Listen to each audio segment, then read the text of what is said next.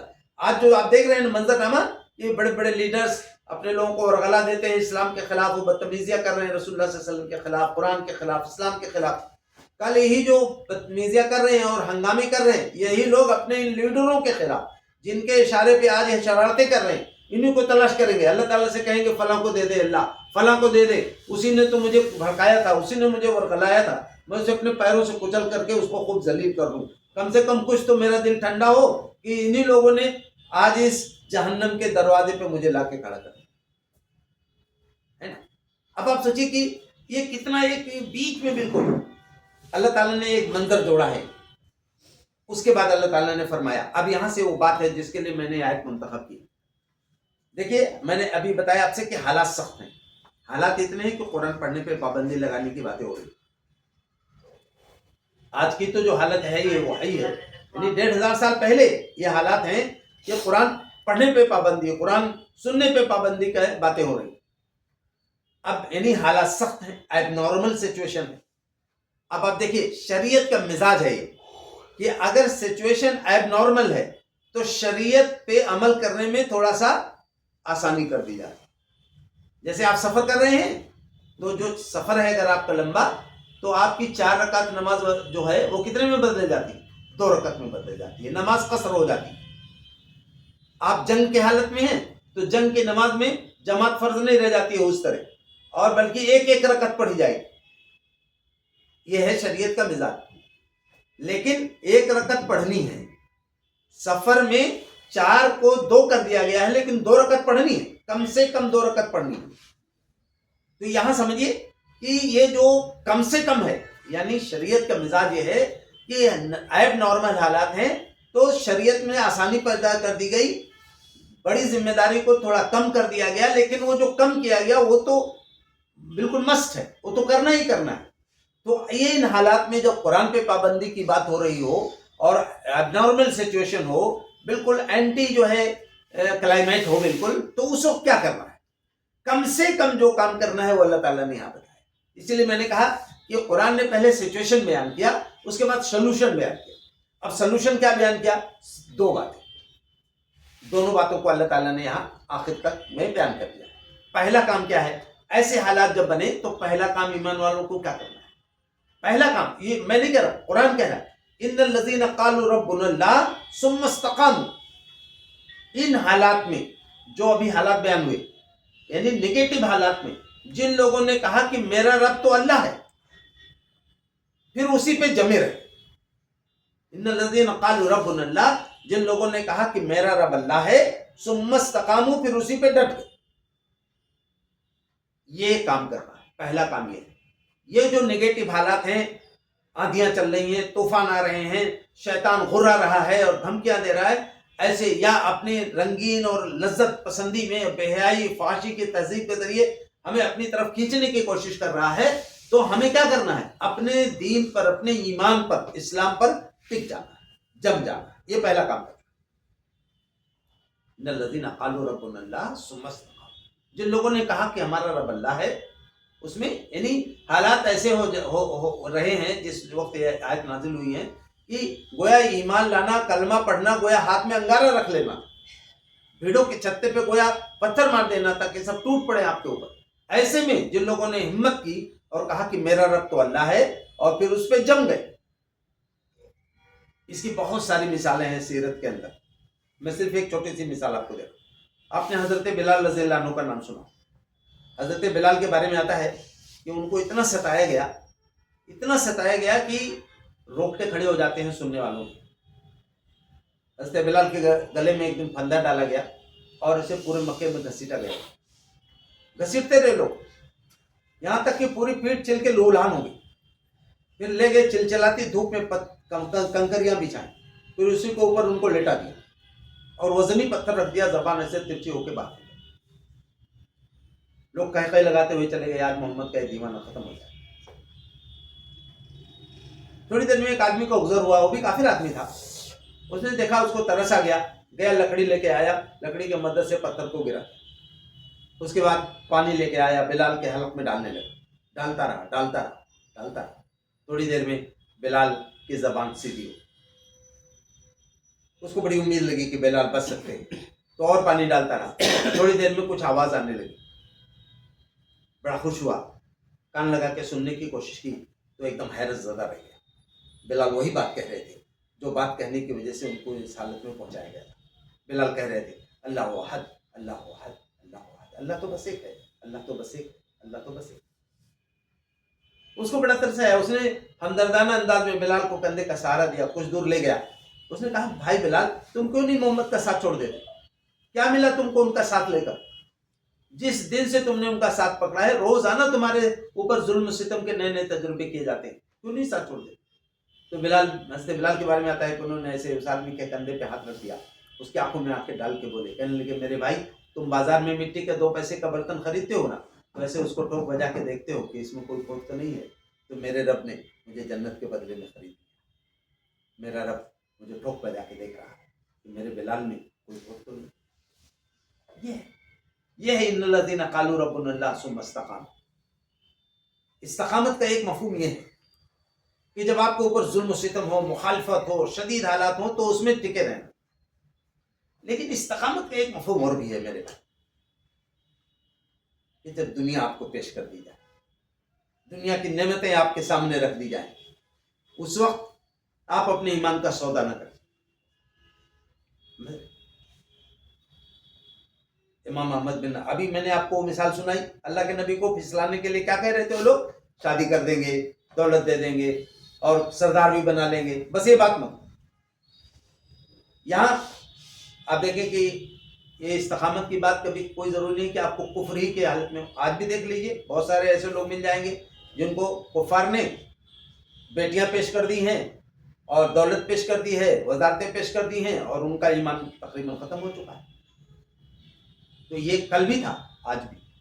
تاریخ میں ایک اور واقعہ ملتا ہے امام احمد بن حنبل رحمۃ اللہ علیہ کے بارے میں. امام احمد بن حنبل کے ہاں آپ کو دونوں استقامت مل جائے گی. ان کے زمانے میں بادشاہ مسلمان تھے.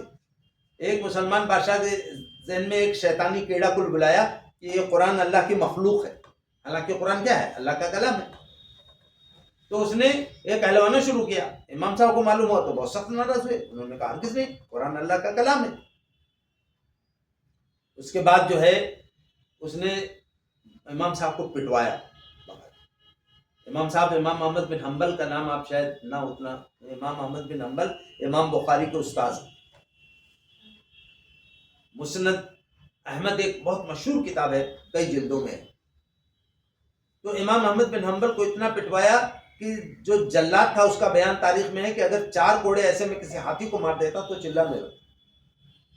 پھر ان کو جیل میں ڈال دیا گیا. اسی بیچ میں پہلا یہ بادشاہ مر گیا، دوسرا آیا تو اس نے دوسرا طریقہ اپنایا، جس کی طرف میں اشارہ کر رہا ہوں. اس نے کیا کیا؟ امام صاحب کو جیل سے نکلوا دیا، سواری بھیجی، بہت اچھے اچھے کپڑے وپڑے بھیجے پہنانے کو، اور بڑے عزت اور احترام کے ساتھ دربار میں لایا گیا اور بٹھایا بہت عزت کے ساتھ. اور کہا حضرت آپ ہمارے اتنے بڑے امام ہیں، اتنے بڑے عالم ہیں، آپ کے ساتھ یہ سب سلوک مناسب نہیں ہے. البتہ بات وہی کہلوانا چاہ رہا تھا لیکن طریقہ دوسرا اختیار کر رہا. اس نے کہا یہ سب سونے چاندی اشرفیاں ایسے ڈھیر لگا دیا بالکل، اور کہا کہ یہ سب آپ کے لیے. ہم چاہتے ہیں کہ جو بات ہم کہہ رہے ہیں اس کی بات کو آپ اور اچھے طریقے سے لوگوں کو سمجھا دیں. امام صاحب کے بارے میں آتا ہے کہ چیخ کے رو پڑے. انہوں نے کہا یہ چیزیں میرے لیے ان کوڑوں سے سخت.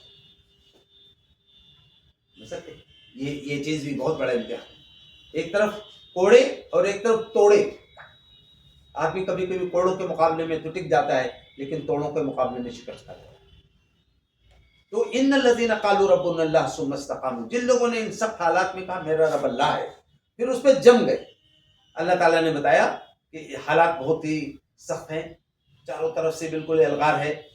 آدمی کہہ رہا ہے میرا رب تو اللہ ہے، ہر آدمی اس کا مذاق اڑانے سے لے کے اس کو کچل دینے کے لیے در پہ ہے. تو اللہ تعالیٰ کیا کرتے ہیں؟ اللہ تعالیٰ کہتے ہیں تتنزل علیہم الملائکہ، ہم اس پہ فرشتے نازل کریں۔ فرشتوں کے بارے میں تو یہ ہے کہ وہ قیامت میں آئیں گے اور موت کے وقت آئیں گے، لیکن بہت سے علماء نے لکھا ہے کہ اسی دنیا میں جب حالات بہت سخت ہوتے ہیں اور آدمی ایک دم مایوس ہو کے گھبرانے لگتا ہے تو فرشتے اس کے اوپر سکینت کے شکل میں آتے ہیں، اس کو تسلی دیتے ہیں، گھبراؤ نہیں، حوصلہ بنائے رکھو، تمہارا رب تمہارے ساتھ۔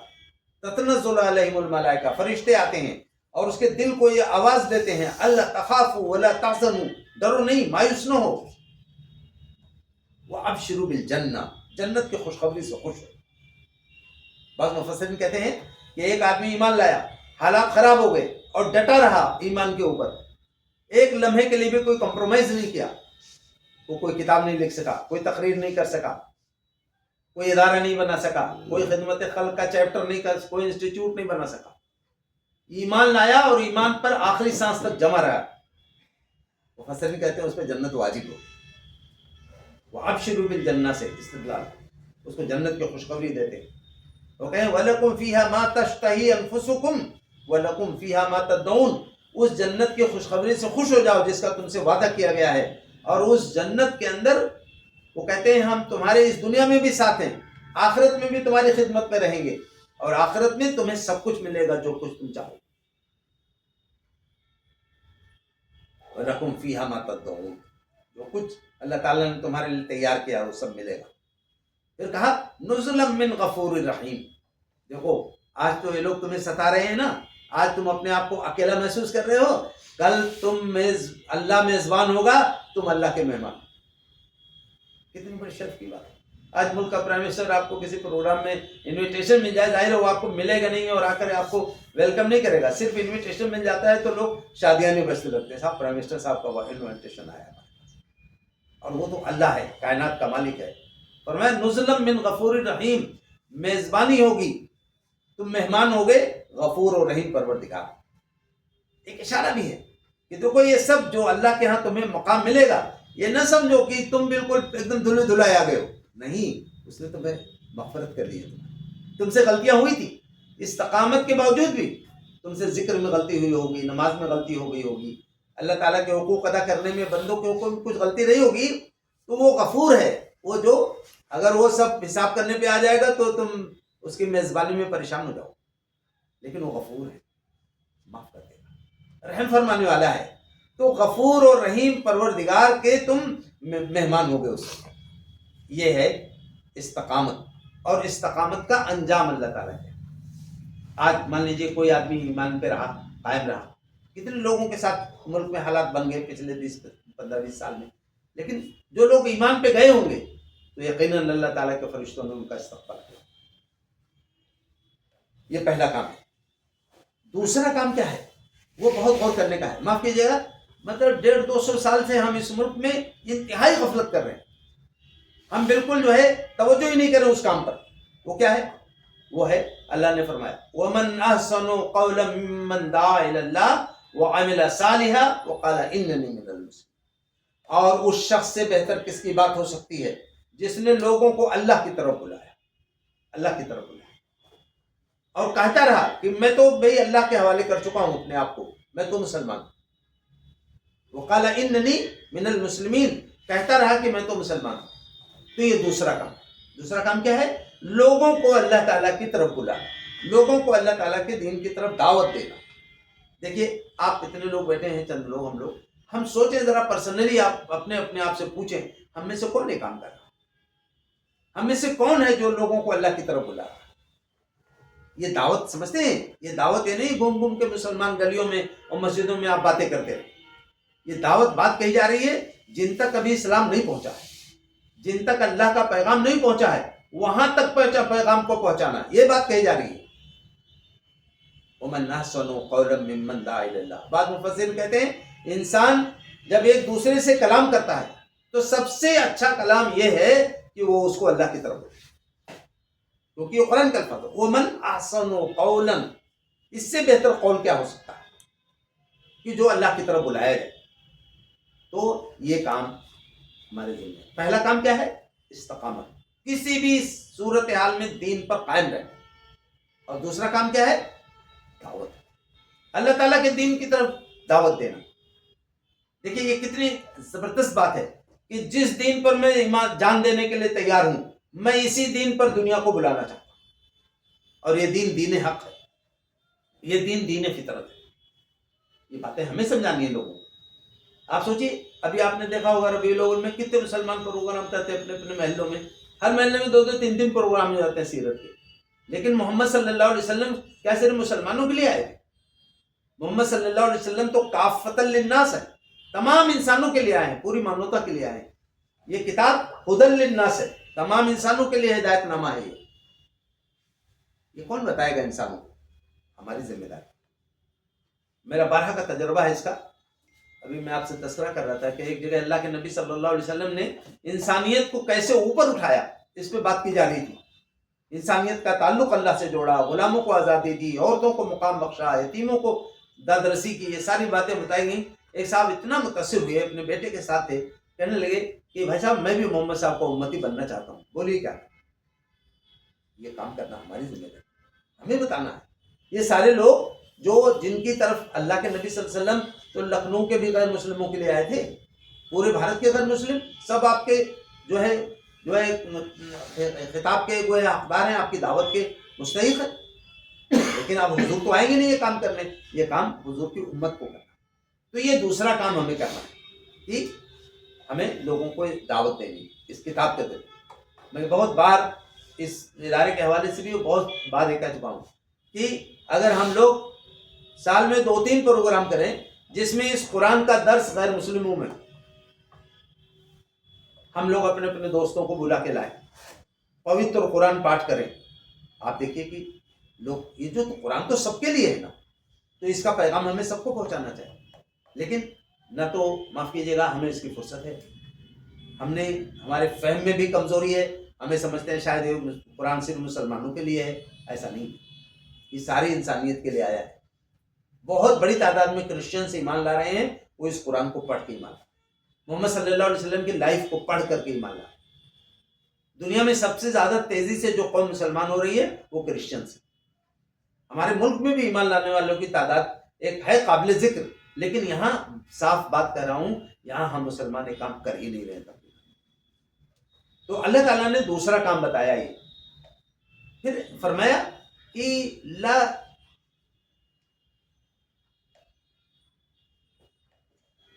فرمایا وَلَا تَسْتَوِي الْحَسَنَةُ وَلَا السَّيِّئَةُ۔ پچھلی آیت ختم ہوئی وَقَالَ إِنَّنِي مِنَ الْمُسْلِمِينَ، وہ کہتا ہے کہ میں تو مسلمانوں میں سے ہوں۔ تو یہ جو اسلام ہے یہ اچھائی ہے، یہ بھلائی ہے، اور بھلائی اور برائی برابر نہیں ہو سکتی۔ کیا جھوٹ اور سچ برابر ہو سکتا ہے؟ نہیں ہو سکتا۔ کیا تاریکی اور روشنی برابر ہو سکتی؟ نہیں۔ تو ایسے قرآن نے کہا وَلَا تَسْتَوِي الْحَسَنَةُ وَلَا السَّيِّئَةُ، نیکی اور برائی برابر نہیں ہو سکتی۔ اگر نیکی ہے بہت اچھی بات ہے، لیکن اگر معاشرے میں برائی ہے تو کیا کرنا ہے؟ اس برائی کو ہٹانا ہے، یہاں نیکی کو لانا ہے۔ اپنی پرسنل لائف سے لے کے کلیکٹیو لائف میں ہمیں ہمارے زندگی میں اگر برائیاں ہیں تو برائیوں کو کیا کرنا ہے؟ اس کو ریپلیس کرنا ہے، وہ کو فل ان دی بلینک کیسے کرنا ہے؟ نیکیوں سے کرنا ہے۔ تو کیا کہا وَلَا تَسْتَوِي الْحَسَنَةُ وَلَا السَّيِّئَةُ، چاہے تمہاری انفرادی زندگی یا سماجی زندگی میں جو نیکی ہے اور برائی ہے وہ برابر نہیں ہے۔ تو تمہیں کرنا کیا ہے؟ بظاہر برائی کا ماحول ہے تو اس برائی کو ہٹاؤ، اس کو ریپلیس کرو، ادفع باللتی ہی احسن، اس برائی کو ریپلیس کرو اور یہاں کیا لاؤ؟ اچھائی لاؤ۔ معاشرے میں اگر نفرت ہے محبت پیدا کرو، معاشرے میں ایک دوسرے کا استحصال ایکسپلائٹیشن ہے، عدل و انصاف سے معاشرے کو بھرو، معاشرے میں جھوٹ ہے سچائی سے بھرو، معاشرے میں بے حیائی ہے اس کو حیا و پاکیزگی اور کردار سے بھرو۔ یہ باتیں کہی جا رہی ہیں۔ تو اس امت کا کام یہ ہے کہ وہ پوری دنیا کو اللہ تعالیٰ کی طرف بلائے۔ معاف کیجیے، مغلیہ دور کی طرف نہیں بلانا، اللہ کی طرف بلانا، سمجھ رہے ہیں؟ اللہ کی طرف بلانا ہے۔ میرے ایک بزرگ تھے، بمبئی میں رہتے تھے، ان کا نام مولانا اعجاز تھا۔ میں ان کے درس میں برابر شریک رہا، بہت بار گیا، بڑی محبت فرماتے تھے۔ 400 سے زیادہ لوگ ایمان لائے ہوئے، جتنے لوگوں سے میں ملا ان کے ذریعے جو لوگ آئے تھے انتہائی مضبوط قسم۔ ان کے درس کو میں سنتا تھا، وہ کہتے تھے سیدھے ایسے، سب غیر مسلم مسلمان سب کھڑے رہتے تھے، کھڑے ہو کے بولتے تھے، کہتے تھے میرے بابو یہ تمہارے رب کا کلام ہے جو میرے ہاتھ میں۔ میرے بابو، میں اپنی غلطی تسلیم کرتا ہوں کہ میں اسے تمہیں تک پہنچا نہیں سکتا، لیکن میرے بابو میں اس کو تمہیں پہنچانا چاہتا ہوں۔ آ جاؤ بیٹا، آ جاؤ اور قریب آ جاؤ، آ جاؤ، یہ تمہارے رب کا کلام ہے۔ درس دیتے دیتے کبھی کبھی جذباتی ہو جاتا، کہتے میرے بابو کچھ لوگوں کو خبط سوار ہو گیا تھا کہ وہ انسانوں کے لیے قانون بنا سکتے ہیں۔ میرے بابو یہ تمہارے رب کا قانون ہے۔ میں افسوس کر رہا ہوں کہ دار بھی تھا اور مسلسل ایمرجنسی میں وہ جیل میں تھے، قرآن کا درس دینے لگے۔ ایک ہفتہ 10 دن گزرا تھا، ایک آدمی مر گیا۔ جیل سپرنٹینڈنٹ نے پولیس والوں کو بلایا کہ آپ یہ کیس واپس لے لو، ایک آدمی جا چکا ہے۔ میں کیا کہہ رہا ہوں، یہ قرآن کا درس، یہ قرآن کا پیغام ہے نا۔ آج کل جیسے ہم لوگوں کے اندر ہے کہ ہم لے جا کے قرآن دے دیتے ہیں لوگوں کو، یہ قرآن دینے سے صرف کام نہیں بنے گا، اس قرآن کا پیغام پہنچانا چاہیے، کیونکہ ظاہر ہے وہ تو غیر مسلم ہے، ان کو قرآن کی ہر بات تو سمجھ میں آئے گی نہیں جب تک وہ سمجھایا نہیں جائے گا۔ تو یہ اس کا کام ہمیں کرنا ہے۔ فرمایا وَلَا تَسْتَوِي الْحَسَنَةُ وَلَا السَّيِّئَةُ ادْفَعْ بِالَّتِي هِيَ أَحْسَنُ، جو برائیاں ہیں اس کو اچھائی سے رفع، اچھائی سے اس کو ریپلیس کرو۔ فرمایا فَإِذَا الَّذِي بَيْنَكَ وَبَيْنَهُ عَدَاوَةٌ كَأَنَّهُ وَلِيٌّ حَمِيمٌ، اگر تم یہ دعوت پیش کرو گے اور برائیوں کو اچھائیوں سے ریپلیس کرو گے۔ مان لیجئے کہ کسی نے، میں ایک مثال دے رہا ہوں، مان لیجئے کہ آپ جا رہے ہیں، راستہ ہے اور راستے میں ایک گڈھا ہے بہت بڑا اور اس میں آگ دہک رہی ہے۔ ایک آدمی جا رہا ہے، بہت تیزی سے دوڑتا ہوا جا رہا ہے، اب اس کو ابھی معلوم نہیں کہ ادھر کیا ہے، اسی تیزی میں آگ میں کود جائے گا، تو آپ اس کو روک رہے ہیں، بھائی صاحب سنیے ادھر آگ دہک رہی ہے، انگارے دہکے ہوئے ہیں، اور وہ نہیں مان رہا ہے آپ کی بات، تو آپ کیا کریں گے؟ اس کو اور روکیں گے، پکڑیں گے، ہاتھ پکڑ کے روکیں گے۔ یہی مثال تو اللہ کے نبی نے دی کہ تمہاری مثال ایک ایسے ہی جیسے تم آگ کے گڑھے میں کود رہے ہو، میں تمہیں کمر پکڑ کرو۔ اب اگر آپ نے اس کا ہاتھ پکڑ لیا اور آپ کو گالی دینے لگا تو کیا ہاتھ چھوڑ دیں گے آپ اس کا؟ ابھی جب جائے گا نا چڑیا کی طرح سے بن جائے گا، تو آپ اس کو روکیں گے۔ اگر وہ گالی بھی دے دے گا تو بھی آپ کا جب تک بس چلے گا، تو اگر آپ کو انسانیت سے محبت ہے تو آپ اس کو چھوڑیں گے۔ یہ ہے دائی کی۔ اگر وہ گالی دینے لگا تو بھی کہنا بابو ٹھیک ہے، چلو ٹھیک ہے، گالی دے دیا کوئی بات نہیں ہے، لیکن تم ادھر چلے آؤ ورنہ ابھی بھول جاؤ گے اس میں۔ تو یہ ایک دائی کی حیثیت۔ ادفع باللتی ہی احسن، اگر وہ آپ کے خلاف سازشیں کر رہے ہیں، چلو ٹھیک ہے کرتے رہو، لیکن جہنم سے بچنے کی کوشش کرو۔ یہاں فرمایا اللہ تعالیٰ نے کہ اگر ایسا کرو گے، برائی کو بھلائی سے ریپلیس کرو گے، تو جن کے تمہارے درمیان آج بہت دشمنی ہے نا، فَإِذَا الَّذِي بَيْنَكَ وَبَيْنَهُ عَدَاوَةٌ، تو وہ لوگ جن کے تمہارے درمیان بہت دشمنی ہے، كَأَنَّهُ وَلِيٌّ حَمِيمٌ، ایسے ہو جائیں گے جیسے تمہارے جگری دوست۔ میں ایمرجنسی میں، ہم لوگ چھوٹے چھوٹے تھے، میں خیر آبادی صاحب نے کتاب لکھی تھی اور پنڈت اذان دینے لگا۔ تم نے دیکھا تھا ایک پنڈت جی تھے، وہ بہت مخالفت کر رہے تھے ہم لوگوں کی۔ ہم لوگ قرآن مجید پڑھتے تو ادھر ہنگامہ شروع کر دیتے، دوسرے کچھ گیت وت گانے لگتے، کیرتن کرنے لگتے۔ ہم لوگ بہت پریشان تھے، لیکن ہم لوگوں نے سوچا کوئی بات نہیں۔ پہلے ایک دو دن نہیں انہوں نے کیا تو ہم لوگوں نے پتا کہ آج کل پنڈت جی کچھ خاموش ہیں، کیا بات ہے، چلے گئے کہیں دوسری جگہ ٹرانسفر کر دیا، پتا چلا نہیں ہے بہت زیادہ بیمار ہیں، اور ان کے ساتھی بھی ان کو نہیں پوچھ رہے ہیں، کیونکہ یہ شرارت کر رہے تھے، لوگوں کو برا بھی لگ رہا تھا، ابھی یہ لوگ نماز پڑھ رہے تھے، چلا رہا ہے۔ تو یہی لوگ جو تھے نا، جو مسلمان تھے، علماء تھے، تحریک کے لوگ، یہی لوگ اس کے پاس گئے، پوچھا کیا بات ہے، تو شرمندہ بھی ہوئے۔ دوا والے کے آئے لوگ، دوا دی، تندرست ہو گئے، آئے، بہت معافی مانگی، ہمیں بہت شرمندہ، ہمارے اپنے مذہب کے لوگوں نے، مجھے کسی نے خبر نہیں لی اور آپ میرے لیے آئے، میری خیریت پوچھی، میرا سر دبایا اور مجھے جو ہے دوا والا کے دی، پھر آنے لگے۔ اللہ تعالیٰ نے ان کا دل کھول دیا، ایمان لے آئے۔ ایمان لائے جاؤ تو کہنے لگے کہ ہم نے سنا ہے اس میں کتاب میں لکھا ہوا ہے کہ نماز کے پہلے اذان دی جاتی ہے۔ تو انہوں نے کہا یہ جیل ہے اس لیے اذان وغیرہ نہیں دی جاتی ہے۔ تو کہا کیوں، جیسے ان کے لیے ہے ویسے ہمارے لیے ہے۔ اب ابھی کہا تھا، ابھی تو ادھر ہی تھے نا، اب کہہ رہے ہیں جیسے ان کے لیے ہے کہ گھنٹہ بجاؤ کیرتن کرو، ویسے ہمارے بھی حق ہے۔ تو وہی اذان دیتے تھے۔ میں آپ سے کہہ رہا ہوں کہ وہی آدمی جو دشمن تھا، اگر آپ نے اس سے بہتر سلوک کیا تو کیا ہوا، کان نہ ہو ولی حمیم، ایسا ہو گیا جیسے جگری دوست۔ ٹھیک ہے، لیکن یہ بات جو ہے آسان نہیں ہے، اس کے لیے دل پہ بہت جبر کرنا پڑے گا. آپ سوچیں گے، اگر دوسرے طرح سے سوچیں گے، ارے چلو روزانہ شور کر رہا تھا کمبخت، اب چلو سنا بیمار ہے، چلو مر جائے تو دفع ہو جائے تو اچھا ہے. یہ نیچرل ہے، کوئی بہت ان نیچرل بات نہیں ہے. لیکن آپ تو محمد رسول اللہ صلی اللہ علیہ وسلم کی امتی ہیں، آپ محمد صلی اللہ علیہ وسلم کے نمائندے ہیں، آپ کو تو کچھ اور سکھایا گیا ہے بھائی کہ ادفع باللتی ہی احسن، برائی کو بھلائی سے رفع کرو. اللہ تعالیٰ نے فرمایا کہ یہ اتنا وما یلقاها الا الذین صبروا، یہ اتنا آسان نہیں ہے. یہ طریقہ، یہ روش برتاؤ وہی لوگ کر سکتے ہیں جن کے اندر صبر و ضبط کا مادہ ہو.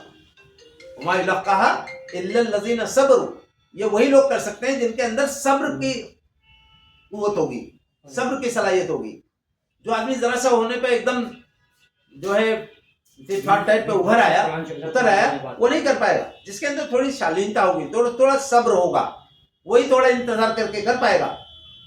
تو وما یلقاها الا الذین صبروا، یہ وہی لوگ کر سکتے ہیں جن کے اندر تھوڑا صبر و ضبط کا مادہ ہے. وما یلقاها الا الذین صبروا وما یلقاها الا ذو حظ عظیم، یہ وہی لوگ کر سکتے ہیں جو بڑے نصیبے والے ہیں، بڑے اچھے نصیبے والے ہیں، وہی لوگ کر پائے. میں آپ کو عرض کروں کہ والد صاحب تھے، ہم چھوٹے تھے، بچے سے بھی چھوٹے تھے، تو علاقے میں کوئی ایمان لاتا تھا تو والد صاحب کے پاس تربیت کے لیے ملے مدرسے. ایک بار میں گیا وہاں، چھوٹا سا تھا، تو گیا تو دیکھا ابو اور میرے استاد مولانا عبدالواحد صاحب رحمۃ اللہ علیہ وہ بستر دھل رہے تھے. تو ان دنوں مدرسے پہ ایک نو مسلم آئے ہوئے تھے، نجات اللہ بھائی، وہ جوان تھے، داڑھی واڑی رکھے ہوئے تھے. تو میں نے پوچھا مولانا سے، ابا سے تو نہیں پوچھ پایا، میں نے مولانا سے کہا کہ مولانا کیا کر رہے ہیں آپ لوگ؟ کہنے لگے نجات اللہ جو ہے وہ بستر پہ پیشاب کر دیے، تو ہم لوگ وہی دھل رہے. میں بتا نہیں سکتا والد صاحب کو پورے علاقے میں اتنی عزت حاصل تھی، اور ہمارے استاد جو تھے اتنے محترم تھے پورے علاقے میں، لیکن وہ دونوں لوگوں کا، حالانکہ وہ جوان تھے، ان سے خود ہی کہہ سکتے تھے کہ اپنا بستر دے. تو کیا کہا قرآن نے؟ وما یلقاها الا الذین صبروا وما یلقاها الا ذو حظ عظیم، وہی لوگ کر سکتے ہیں یہ کام جو نصیبے والے، جن کے دل میں بڑی وسعت ہے. تو پھر اللہ تعالیٰ نے فرمایا کہ وَإِمَّا يَنزَغَنَّكَ مِنَ الشَّيْطَانِ نَزْغٌ فَاسْتَعِذْ بِاللَّهِ. اور کبھی شیطان اگر تمہیں اکساہٹ پیدا کرے کہ بھئی اس نے تو میرے ساتھ یہ کیا تھا تو میں کیوں نہ کروں، اس سے تھوڑا ڈبل کر دوں، تو قرآن نے کہا وَإِمَّا يَنزَغَنَّكَ مِنَ الشَّيْطَانِ نَزْغٌ، اگر شیطان کچھ اکساہٹ پیدا کرنے لگے اور غلط کوئی روش اور برتاؤ اختیار کرنے کی تمہیں ترغیب دے، تو فاستعذ باللہ، اللہ کی پناہ چاہو، اللہ سے پناہ مانگو، اس غلط خیال سے اللہ سے پناہ مانگو. فاستعذ باللہ انہ هو السمیع العلیم، بلا شبہ وہ سننے والا ہے اور چاہنے والا ہے. اگر اپنے آپ پر ضبط کرو گے، صبر کرو گے، اپنی بات پہنچانے کے لیے اچھا راستہ اختیار کرو گے، اس کا دل بدل سکتا ہے. اور کم سے کم اگر نہیں بدلا تو کم سے کم تمہارے لیے، اسلام کے لیے نرم ہو سکتا ہے. ایسے بہت سے لوگ ہوتے ہیں معاشرے میں جو ایمان تو نہیں لاتے، لیکن اسلام جب سمجھ جاتے ہیں تو اسلام کی مخالفت سے باز آتے ہیں. بہت سے لوگوں کو، میں سینکڑوں لوگوں کو میں نے دیکھا کہ جب بات سمجھ گئے. آپ کے اسی شہر میں ایک صاحب رہتے ہیں، سوامی لکشمی شنکراچاریہ کا نام سنا ہوگا. سوامی لکشمی شنکراچاریہ کی وہ کتاب جو انہوں نے لکھی تھی، اسلامی آتنکواد کا انتر راشٹریہ چہرہ، وہ کتاب میں پڑھ چکا، بہت زہریلی کتاب. اس پہ بال ٹھاکرے نے ان کو گویا اپنے ہاں بلایا تھا، عزت دی تھی اس کتاب کے لیے. لیکن جب بعد میں ہمارے کچھ علماء ان سے ملے سوامی جی سے کہ آپ نے جن باتوں کو آتنکواد کہا ہے اور اس پہ تنقید کر رہے ہیں آپ، اسلام جو ہے قرآن اور حدیث تو خود اس کے خلاف ہے، تو آپ تو الٹے جو ہے اسلام پہ الزام لگا رہے ہیں جبکہ قرآن حدیث اس کے خلاف ہے. تو ان کو تھوڑا سمجھ آئی، پڑھنے لگے. ان کی کتابیں ہیں، آپ پڑھ لیں. ان کی کتاب ہے اسلام آتنک کے آدرش، یہ نئی کتاب ہے. مسلمانوں سے معافی مانگ کہ میں معافی مانگتا ہوں کہ میں نے ان کے مذہب کے بارے میں غلط بات کی.